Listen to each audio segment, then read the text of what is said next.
I heard it first. I mean, talking about the Tupac event. He was behind Tupac. He was with Tupac. Let's chime in. And was that in the 96 era? He says this is correct. All right, and he said that you were childhood friends with Mr. Shakur, and you also had a professional working relationship with Mr. Shakur. Is it fair to say that during this period, particularly between 1995 and 1996, you were spending a lot of time with Mr. Shakur? This is correct. I want to fast forward to September 7th, 1996. Were you in Las Vegas that time? He says yes. And what were you in Las Vegas for? To go to a boxing event and a party later on that night. And with the regards of going to the boxing event, do you recall at least one or two fighters that were involved in the boxing event? He said, I do. And who was involved in this boxing event? He said Mike Tyson and Bruce Seldon. And with regards to getting here to Vegas, you were living in LA during this time period. He says, I was. He says, how did you get to LA to Vegas? I was in Tupac's fiance's car at the time. Who was his fiance? Kadada Jones.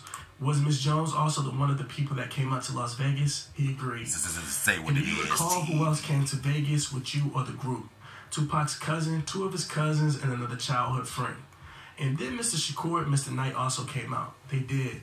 And then you mentioned your rap group, The Outlaws. Were there any members of the rap group that were out there as well? Yes. Who were they? Can I say their rap names or no? I'll take their real names. He says, Kachara Cox, Yafu Fula. Thank you. Where did you end up staying that night, September 7th, 1996? We stayed at the Luxor Hotel. Did you share a room with anybody? I shared a room with Fula and Cox. And those were two co-members or two members of the Outlaws? That is correct. What was the plan for that night? The plan was to go to the fight and then go to a party. Do you remember where the fight was? The MGM. Who were you supposed to go with to the fight? Tupac, Fula, Cox, Mr. Knight. That's all I'm aware of. Okay, did you actually end up going to the fight with Mr. Knight and Shakur? No, we did not. What happened? Mr. Shakur left before we were ready. And then at some point, how did you discover Mr. Shakur had left to go to the MGM? We called his hotel room. Did anybody answer his hotel room? Yes. Who answered? It was either his fiance or his cousin. I'm not really clear on that. Now, what did you do when you found out that Mr. Shakur already left to go to the MGM Grand? We leave to go to the MGM. And by we, who do you mean? Fula, Cox, and myself. So how did three of you get to the MGM? We run. Okay, fair. By the time you get there, what happens? Mr. Shakur and Knight coming out the MGM Grand. Were you under the impression that the boxing match had ended at that point? Yes. So what did you do? Did you meet up with Mr. Knight and Shakur outside the MGM? We did. And what did you do then? It was Mr. Knight and Mr. Shakur leaving out with a bunch of people following behind them, fans, things of that nature. So we kind of just stepped in stride with them. At some point, you make it back to the Luxor? Yes. Did you know if Mr. Shakur had changed his clothing from where he went to the fight after leaving the Luxor? Yes, he did eventually change. Now, when you were ultimately leaving the Luxor, where were you planning on going? To the party. And you talked about this party a couple of times. Where was the party? Club called 662.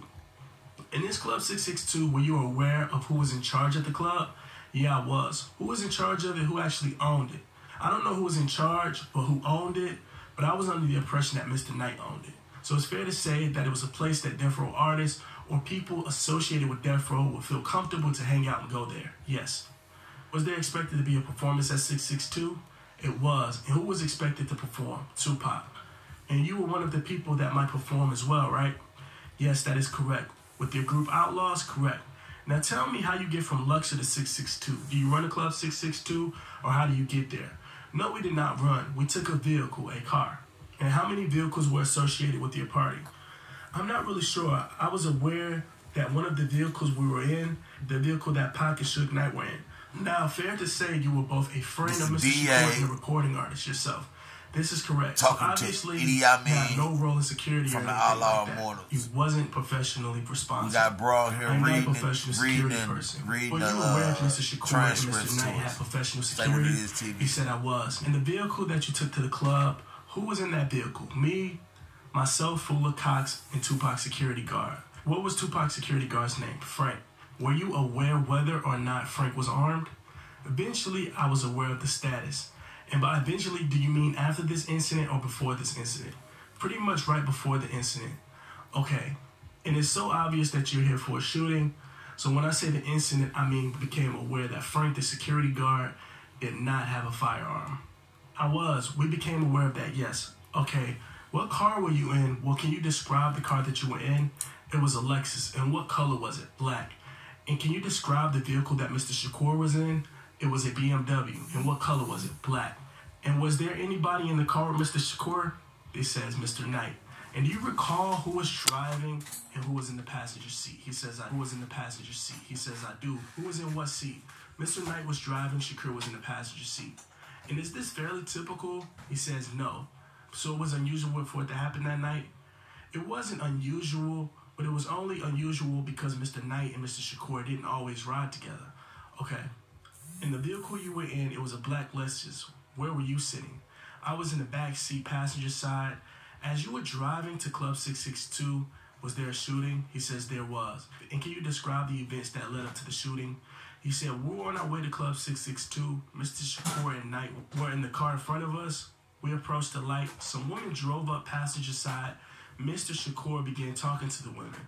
We really couldn't hear what he was saying. We assumed they was probably inviting them to the club. After the ladies pull up, another car pulled up beside Mr. Shakur and Mr. Knight, and an arm came out of the back window and began shooting. Can you describe the car that came up beside Mr. Shakur's vehicle? It was a white or light colored Cadillac. And at the time, would you describe it as a really old Cadillac or a newer Cadillac? It was a newer model Cadillac. Did you see the people inside the vehicle? I could see silhouettes. Could you tell the race of the people inside the vehicle? He said, I could. And what was their race? African American. Now you said that you saw the arm reach out the vehicle. Could you tell by the skin tone whether or not of that arm, what race of the person that arm belonged to? He said, I could. And what race was it? African American. Now with regards to the size of the arm, how would you describe it? He says it was a larger size arm, muscular. So not necessarily a thin arm, it was not. Okay, what did you do? Strike that. And how many shots did you recall seeing? I don't remember how many shots it was, but it was more than 5. And what did you do when you saw the shots? He said, nothing. Was there anything that you felt that you could do at that moment? He said, nothing at all. They asked, did you see the Cadillac after it shot more than 5 times? He said, I did not. He says, what were you focused on? I was focused on Mr. Shakur and his safety and his condition. What happens after the Cadillac shoots Mr. Shakur's car? Mr. Knight made a U-turn over the median and start going in the opposite direction. Are you telling who is driving the vehicle you're in? Frank is still driving that vehicle. And are you telling Frank what to do, or does Frank decide to do something? Frank had jumped out the car to check on Mr. Knight and Mr. Shakur before we turned. Mr. Knight turned and Frank came and got back in the car and began to follow. Did you and any other members of the vehicle or the people have a firearm? He said no. To your knowledge, that night, did either Mr. Shakur or Mr. Knight have a firearm that night? He said, not to my knowledge. He said, okay, and you said that you wasn't aware who was driving in your entourage or in your group. Were you aware there was more than 2 vehicles associated with your group? He says, I was aware of that. You just don't know exactly who was in each vehicle, right? He says, correct. He says, do you know who or who would know whether or not any of those people in the group would have firearms? I did not know.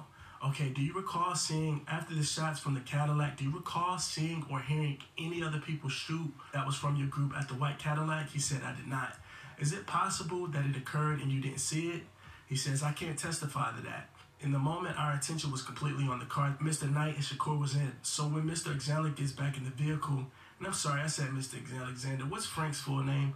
Frank Alexander. He says, so when Mr. Alexander gets back into the vehicle, what does Mr. Alexander do? He turns and goes in the direction that Mr. Shakur and Knight were heading in. Do you ultimately catch up with Tupac and Suge? He says, we do. And what do you do when you catch up with Mr. Knight and Mr. Shakur's vehicle? I eventually get out of the car and run up to Mr. Shakur's side. How was the vehicle positioned? Do you remember? Was it parked properly, or was it it was kind of in a state of, no, it wasn't parked properly, to answer your question. Is it fair to say that it looked like someone who might have been panicking or driving? Correct. You say that you approached the passenger side of the vehicle, the passenger side of the BMW. Is that right? He says, this is correct. And he said, why did you do that? Because that's where Mr. Shakur was sitting. And what do you do when you get to the passenger side of the vehicle? Asked him, was he okay? How's he doing? Trying to see, what condition he was in. Short on food? Hunger Task Force can help you. Our team of food share advocates are ready to help you manage your food benefits. Connect one-on-one with an advocate over the phone and at our 2 resource centers, Alicia's Place at Midtown Center and the Robles Center at 7th and Mitchell. All services are completely free, no appointment needed. Hunger Task Force can help you get the food you need. Learn more at www.hungertaskforce.org/foodshare.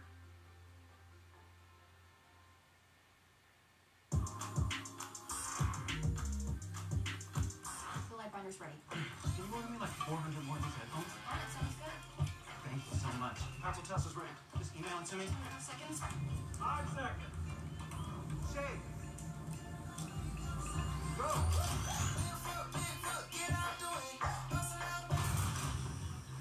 Needs more work. Sounded great though.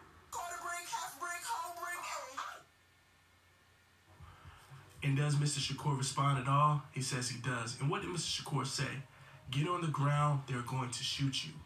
And what is he referring to? He's referring to the officers who were eventually at the scene. So when you approach the BMW, at that point, have you noticed the police officers? I did not. And then you're told to get on the ground. At that point, do you start looking around? Yes. And what do you see? A gun. And who's holding the gun? A police officer. And is the police officer giving you instructions? He is. And what is he telling you to do? Get on the ground or I'll shoot. So what did you do? I got on the ground. Are you actually detained at the scene? He says we were. And by we, are you also referring to the 3 other people in the vehicle? He said correct. Are you able to observe what's happening with Mr. Knight and Mr. Shakur while this is going on? He said somewhat. Mr. Knight was bleeding from his head. He was on the ground urging the paramedics to check on Mr. Shakur. So at that point, Mr. Knight, primarily concerned was also Mr. Shakur? Correct. And are you seeing anything going on with Mr. Shakur? I'm noticing. Well, at first, I'm noticing he was very calm. He wasn't moving much. Then after that, we were laying, and we were basically laying on the ground in the street, and I couldn't see what was going on. Did you hear either Mr. Knight or Mr. Shakur say anything while on the ground? He said I did not.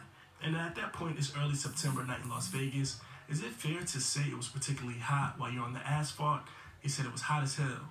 And were you on the asphalt for short or a long period of time? We were on the asphalt for what seemed like a very long time.